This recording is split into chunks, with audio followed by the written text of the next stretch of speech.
तुमच्या आयुष्याच्या प्रत्येक क्षेत्रामध्ये, प्रत्येक एरियामध्ये तुम्हाला अपयशच मिळतंय आणि कितीही प्रयत्न केला, कितीही एफर्ट्स टाकले तरी सुद्धा गोष्टी तुमच्या फेवरमध्ये होतच नाहीये, तुमच्या विरोधात होतात आहेत.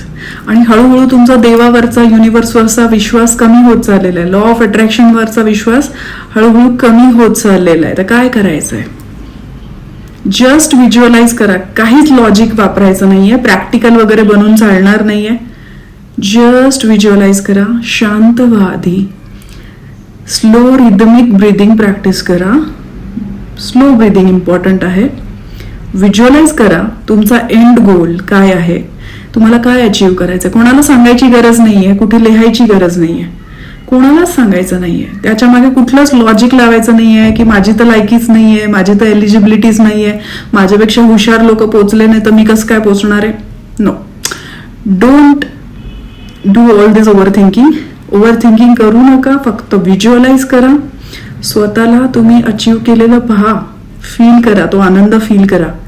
Ask, believe, receive. बिलीव्ह नाही केलं तर रिसीव्ह पण नाही करणार आहे. बिलीव्ह करणं इम्पॉर्टंट आहे. फक्त तुम्ही युनिव्हर्सकडे मागतात आहे, व्हिज्युअलाइज करतात आहे, बिलीव्ह करतात आहे आणि तरच तुम्हाला त्या गोष्टी मिळतील.